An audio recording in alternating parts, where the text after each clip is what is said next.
बता दें, मुंबई के होटल में फडणवीस आदित्य ठाकरे की मुलाकात हुई है। होटल सोफिटेल में 1 घंटे तक दोनों की मुलाकात चली है। बीजेपी शिवसेना यूबीटी का किसी भी मुलाकात से फिलहाल इनकार है। फडणवीस और आदित्य ठाकरे की मुलाकात होटल सोफिटेल में 1 घंटे तक, 5 सितारा ये होटल है जिसमें 1 घंटे तक इनकी मुलाकात चली है। हालांकि बीजेपी और शिवसेना यूबीटी का किसी भी मुलाकात से फिलहाल इनकार है। आखिर क्या संकेत इस पूरी मुलाकात से निकाले जाएं? जिस तरीके से लगातार भाषा का विवाद महाराष्ट्र में छिड़ा हुआ है, उसके बाद ये मुलाकात जिसके तमाम मायने अपने आप में निकाले जा सकते हैं। ऐसे में सभी को बेसब्री से इंतजार कि क्या कुछ बड़ा होने वाला है, क्योंकि सुगबुगाहट कुछ उसी तरह की नजर आ रही है। होटल सोफिटेल जहां पर 1 घंटे तक दोनों ही नेताओं की मुलाकात चली है। बीजेपी शिवसेना यूपीटी का किसी भी मुलाकात से इनकार है।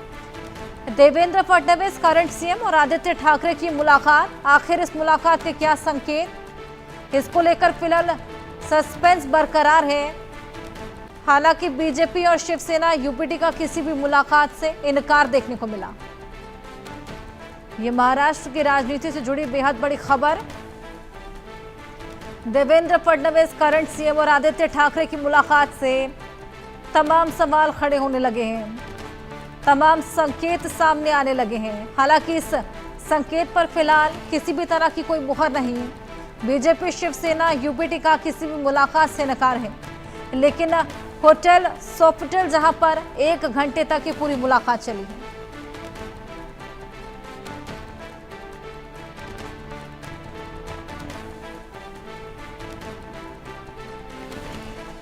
हमारे साथ आलोक मेहता जी एडिटोरियल डायरेक्टर हैं इंडिया न्यूज के जुड़ गए हैं, और शाहिद अंसारी हमारे संवाददाता मुंबई से जुड़ गए हैं। सबसे पहले शायद मैं आपके पास आऊंगी, फडणवीस और आदित्य ठाकरे की मुलाकात, क्या संदेश यहां पर देते हुए ये नजर आ रही है मुलाकात? देखिए हर्षा, हाल फिलहाल की जो मुलाकातें रही हैं और जो कल रात जो है बीकेसी के सॉफ्टेल होटल में जो है जो मुलाकातें रही है, इस मुलाकातों को लेकर जो अटकलें लगाई जा रही है, कहीं ना कहीं जो उद्धव ठाकरे हैं और उनके सत्ताधारी पक्ष और राज्य के मुख्यमंत्री देवेंद्र फडणवीस, इनसे जो है अब कुर्बत जो है बढ़ती जा रही है। आपको मैं बता दूं कि कल रात में जब यह मुलाकात हुई और उसके बाद जब यह बात बाहर आई, तो उसके बाद जो है शिवसेना यूबीटी के लीडर या सुषमा आंदरे ने जो है इस बात को लेकर कहा है कि ये जो है एक प्रोग्राम था और दोनों जो है अलग अलग प्रोग्राम में गए थे, और उस दौरान अगर कोई मुलाकात है तो ये महाराष्ट्र की कल्चर और रीत रवायत का हिस्सा है, हम ये कह सकते हैं। इस तरह कोई मुलाकात नहीं हुई। मतलब यह है कि वो मुलाकात से जो है डिनाई करते हुए नजर आ रहे हैं, लेकिन जो है या सियासी मुलाकात से डिनाई करते नजर आ रहे हैं, लेकिन मुलाकात तो हुई ही है। एक तो ये अहम बात ये रही है, और दूसरी अहम बात ये थी कि आप देखिए कि हाल ही में जो है उद्धव ठाकरे और देवेंद्र फडणवीस की जो मुलाकातें रही हैं, पहला तो ये कि उनका जो है सदन में जो है इस तरह से उनको ऑफर देना कि 2029 में जो है आप हमारे साथ आ सकते हैं, और दूसरा ये कि उसके बाद भी देखिए कि उनकी एक 20 मिनट की एक मीटिंग रही है। तीसरा भी उधर आदित्य ठाकरे से और जो है ये देवेंद्र फडणवीस के सॉफ्टेल होटल में जो मुलाकात रही है, हम ये तीनों मुलाकात को इत्तेफाक नहीं कह सकते हैं कि सियासत में जो है इसे इत्तेफाक तो नहीं कहा जा सकता। हालांकि कुछ ना कुछ महाराष्ट्र की राजनीति में जो है एक तरह से हम ये कह सकते हैं कि कुछ नया हो सकता है, ये कह सकते हैं। और दूसरी अहम बात यह है कि देखिए उद्धव ठाकरे ने भी जो है एक बात कही है अपने इंटरव्यू के दौरान कि अगर हमें अपनी गलतियां दोहरानी है तो हमें साथ में महाविकास आघाड़ी के साथ में आकर कुछ फायदा नहीं है। यानी आप समझ सकते हैं कि यह इशारा क्या है। 3 मुलाकातें और 3 मुलाकातों के साथ साथ जो है उद्धव ठाकरे का जो है इंटरव्यू दिया गया, ये बयान इंटरव्यू के दरमियान कहा गया ये बयान, तो मतलब हम ये कह सकते हैं कि महाराष्ट्र की राजनीति में जो है देवेंद्र फडणवीस और उद्धव ठाकरे की जो है या शिवसेना की जो कुर्बत है वो करीब होने की जो है कोशिश साफ दिखाई दे रही है। अब देखिए कि 2029 का चुनाव या बीएमसी चुनाव कहाँ पे जो है ये मिल सकते हैं, ये भी संभव है। लेकिन देवेंद्र फडणवीस ने जो है सदन में जो बात एलानिया कही है, हालांकि कई लोग उसे ये भी कहते हैं कि नहीं ये मजाक में है या जो भी है, लेकिन सियासत में मजाक कब सीरियस हो जाए इस बारे में भी कुछ कहा नहीं जा सकता, या सियासत में जो है सीरियस कब मजाक बन जाए इसके बारे में भी कुछ कहा नहीं जा सकता। हालिया 3 मुलाकातों को हम किसी भी इत्तेफाक के नजरिए से नहीं देख सकते। सियासत में जो है इस तरह की मुलाकातें, इनसे अटकलियां बड़े आराम से लगाया जा सकता है कि उद्धव ठाकरे और फडणवीस के बीच की जो खाई थी वो कहीं ना कहीं जो है पटते नजर आ रही है, या जो वो खाई है भरते नजर आ रही है, और संभव है कि आने वाले वक्त में दोनों साथ भी हो सकते हैं। जी हर्षा।